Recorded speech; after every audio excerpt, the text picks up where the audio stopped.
Lovely viewers আসসালামু আলাইকুম, welcome back to my channel মিষ্টি ফুড বাই লিপি। আজকের রেসিপিতে আছে দারুণ সুস্বাদু বিফ কোফতা বিরিয়ানি। আশা করছি আমার প্রত্যেকটা ভিডিওর মতো আজকের ভিডিওটা আপনাদের কাছে খুব ভালো লাগবে। আর ভালো লেগে থাকলে প্লিজ সাবস্ক্রাইব বাটনটাতে একটা ক্লিক করে যাবেন, আর পাশে থাকা বেল বাটনটিতে ক্লিক করতে ভুলবেন না। আর যদি একটু বেশি উপকারী মনে হয় তাহলে ফ্রেন্ডস আর রিলেটিভদের মাঝেও শেয়ার করে দেবেন। তো চলুন রেসিপি শুরু করি। তো প্রথমে আমি এখানে নিয়েছি প্রায় হাফ কেজির চাইতেও বেশি পরিমাণের গরুর মাংসের কিমা। আমি এটাকে ব্লেন্ডারে কিমা করে নিয়েছি, আপনারা চাইলে বাজার থেকেও কিমা করে আনতে পারেন। দিয়ে দিচ্ছি 2 টেবিল চামচ পরিমাণের পেঁয়াজ কুচি, 2 টেবিল চামচ পরিমাণের কাঁচামরিচ কুচি, এবং দিয়ে দিচ্ছি এখানে আদা রসুন বাটা 1 টেবিল চামচ, হাফ টেবিল চামচ পরিমাণের জিরার গুঁড়া অথবা দিতে পারেন, বাটাও দিতে পারেন। এরপর পেঁয়াজ বেরেস্তা দিচ্ছি 1 টেবিল চামচ, তারপর 1 কাপ দিয়ে দিচ্ছি এখানে ব্রেড ক্রাম্ব অথবা টোস্ট বিস্কুটের গুঁড়া। এরপরে দিয়ে দেবো গরম মশলার গুঁড়া 1 টেবিল চামচ আর স্বাদ মতো লবণ। তো দেওয়ার পরে খুব সুন্দর করে ভালো করে এটাকে মাখামাখি করে নিতে হবে। আর এটাকে ভালো করে মাখাতে হবে যাতে করে প্রত্যেকটা মাংসের ভিতরে এই মশলাগুলো পৌঁছায়। তো তারপরে হাতের মধ্যে কিছুটা তেল মাখায় নিয়ে তারপরে ছোট ছোট বল আকারে এটাকে আমি কোফতা বানিয়ে নেব। তো আপনারা যদি চান আপনাদের পছন্দ অনুযায়ী শেপটাকে একটু বড় অথবা ছোট করে নিতে পারেন। তো আমি এখানে একটু মিডিয়াম সাইজ করে নিচ্ছি, কারণ এটাকে ভাজার পর এটা কিন্তু আরও ছোট হয়ে যাবে। তো এই তো এরকম করে আমি সুন্দর করে হালকা হাতে ভালো করে প্রেস করে তারপরে এটাকে আমি কোফতা বানিয়ে নেব। তো এরকম অবস্থায় আপনারা গেস্ট আসার আগের দিন করে রাখতে পারেন, এরপরের দিন গেস্টের সামনে এটাকে রান্না করে চমকে দিতে পারেন। তো সমস্ত কোফতাগুলো আমার বানানো হয়ে গেছে, এখন এগুলোকে আমি তেলে ভেজে নেব। তো এটাকে একবারে ডুবো তেলে ভাজার প্রয়োজন নেই। এখানে আমি দেখতে পারতেছেন কেমন পরিমাণে তেলটা নিয়েছি। আর এটাকে কিন্তু একটু হাই ফ্লেমে ভাজতে হবে, খুব দ্রুত করে লাল লাল করে এটাকে ভেজে নিতে হবে।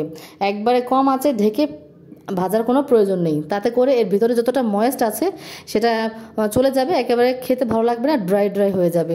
তো সমস্ত কোফতাগুলো ভাজা হয়ে গেলে এগুলোকে আমি এখন তুলে নিচ্ছি। এরপরে চলে যাব নেক্সট স্টেপে।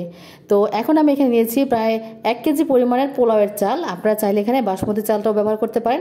তো এটাকে ভালো করে ধুয়ে একেবারে ক্লিন পানি বের করে তারপর এটাকে ভিজায় রাখবো প্রায় 10 থেকে 15 মিনিটের জন্য। তারপরে আমি একটা হাঁড়ির মধ্যে নিয়ে নিচ্ছি 1 কাপ পরিমাণের রেগুলার সয়াবিন তেল। তো আপনারা এখানে হাফ কাপ পরিমাণের তেল আর হাফ কাপ পরিমাণের ঘি ব্যবহার করতে পারেন। তো আমি এখানে সম্পূর্ণ তেল দিয়ে রান্না করছি। এরপর দিয়ে দেবো হাফ কাপ পরিমাণের পেঁয়াজ কুচি। তো পেঁয়াজটা একটু সফট হয়ে আসলে এর মধ্যে দিব আমি 1 কাপের মতো পেঁয়াজ বাটা পেঁয়াজটাও একটু ভাজা ভাজা হয়ে আসলে আস্ত গরম মশলা দিয়ে দিচ্ছি, এলাচ, দারচিনি, লবঙ্গ আর ব্ল্যাক পেপার মানে কালো গোলমরিচ, তেজপাতা। তো দেওয়ার পরে সামান্য মশলাটাকে ভেজে নিয়ে দিচ্ছি 3 টেবিল চামচ পরিমাণের আদা এবং রসুন বাটা। তো আদা রসুনের কাঁচা গন্ধটাও যা পর্যন্ত খুব সুন্দর করে এটাকে ভেজে নিচ্ছি। এরপরে এখানে দিয়ে দেবো আমি 1 টেবিল চামচ পরিমাণের লবণটাও ভাজা হয়ে গেলে দিয়ে দেবো 1 টেবিল চামচ পরিমাণের জিরার বাটা। তারপরে দিয়ে দিচ্ছি আমি এখানে চীনাবাদাম বাটা। তো চীনাবাদাম এখানে আমি 1 কাপের মতো দিয়েছি, এটা কিন্তু মাস্ট দিবেন, এটা দিলে কিন্তু বিরিয়ানির টেস্ট অনেক বেশি ভালো আসে। তো আপনারা চাইলে এখানে ক্যাশিউ নাট অথবা কাঠবাদাম অথবা কাজু বাদামটাও ব্যবহার করতে পারেন। তো এখানে মশলাটা একটা একটা করে দিবেন আর ভাজবেন, এতে করে মশলাটা বেশি কষানো হবে আর এটার টেস্ট ভালো আসবে। তো এখানে দিয়ে দিচ্ছি 1 চামচ পরিমাণের আমি লাল মরিচের গুঁড়া। লাল মরিচটা আপনারা কমাই দিতে পারেন, সমস্যা নেই। হাফ কাপ পরিমাণ দিয়ে দিচ্ছি টক দই। তো একটু একটু করে মশলা দেবো আর ভালো করে মশলাটাকে ভেজে নেব। তো যেহেতু আমি বিরিয়ানি রান্না করব তাই এখানে বিরিয়ানি মশলা দিয়ে দিচ্ছি আমি 1 প্যাকেটের অর্ধেকটা। তো এখানে আমি রাঁধুনি বিরিয়ানি মশলাটা নিয়েছি। তো আপনাদের পছন্দ মতো যে কোনো বিরিয়ানির মশলা নিতে পারেন। তো এখন অল্প একটুখানি পানি দিয়ে এরপরে মশলাটাকে আবারও ভালো করে আমি ভেজে নেব, একেবারে তেল ওঠা পর্যন্ত এটাকে ভেজে নিচ্ছি। তারপরে এই পর্যায়ে দিয়ে দিচ্ছি আমি এখানে 1.5 কাপের মতো পানি আর দুধ মিক্সড করে।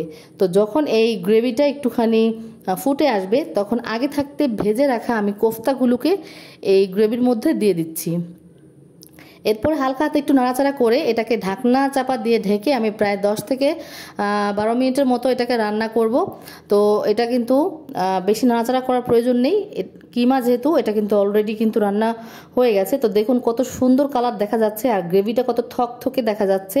আর এই পর্যায়েও কিন্তু আপনারা এই কোফতাটা খেতে পারেন বিরিয়ানি, পোলাও অথবা খিচুড়ি, সাদা ভাতের সাথে।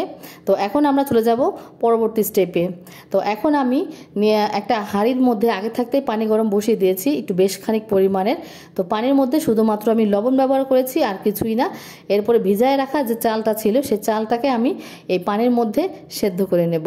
তো এখন আমি এটাকে সেদ্ধ করার পর একটা স্ট্রেইনারে ছেঁকে নেব। পুরা চালটা কিন্তু পুরোপুরি সম্পূর্ণ সেদ্ধ হওয়ার প্রয়োজন নেই, প্রায় 80%-এর মতো সেদ্ধ হলেই চলবে। তারপরে আমি যে কোফতাগুলো রান্না করেছিলাম তো সম্পূর্ণ কোফতাগুলোকে একটা প্লেটে তুলে নিচ্ছি। এরপরে আমি কিছুটা গ্রেভি কড়াইয়ের মধ্যে রেখে ওর মধ্যে পেঁয়াজ বেরেস্তা, আলু বুখারা দিয়ে দিচ্ছি। এরপরে আমি দিয়ে দিচ্ছি সেই সেদ্ধ করা পোলাওয়ের চালগুলোকে বা ভাতগুলোকে। তো সম্পূর্ণ হাঁড়ির মধ্যে আমি একটু মোটা লেয়ার করে একটু স্প্রেড করে নেব। তো আপনারা এখানে 2 থেকে 3 লেয়ারের করতে পারেন, আমি 1 লেয়ারের করছি যেহেতু এখানে অল্প পরিমাণে আমি তৈরি করে দেখাচ্ছি আপনাদের।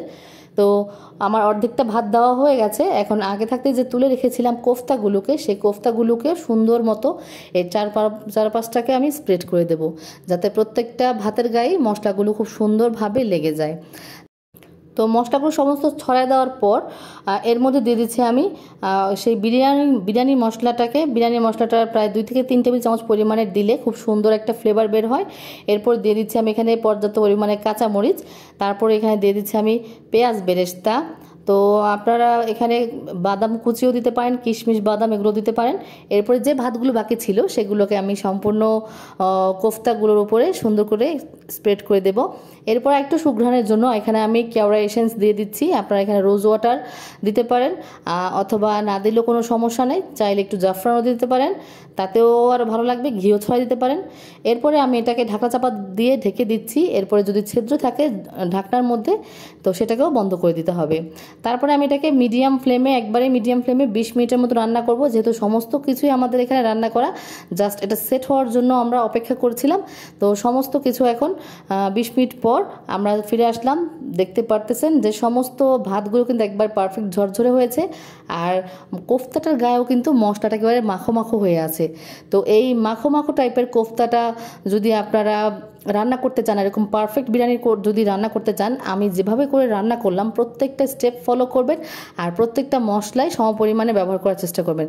তাতে করে কিন্তু এরকম সফট আর মজাদার কোফতা বিরিয়ানি আপনারা পাবেন। তো দেখুন একটা কোফতা ভেঙে দেখাচ্ছি কতটা সফট হয়েছে কোফতাগুলো আর কতটা ভিতরে জুসি, আর চালগুলো মাশাল্লাহ একেবারে ঝরঝরে পারফেক্ট একটা কোফতা বিরিয়ানি। আশা করছি পুরো ভিডিওটা আপনাদের কাছে খুবই ভালো লেগেছে। আর ভালো যদি বেশি লেগে থাকে তাহলে প্লিজ আমার চ্যানেলটা সাবস্ক্রাইব করতে ভুলবেন না আর ফ্রেন্ডস আর রিলেটিভদের মাঝেও শেয়ার করে দেবেন। সবাই ভালো থাকবেন। আল্লাহ হাফেজ।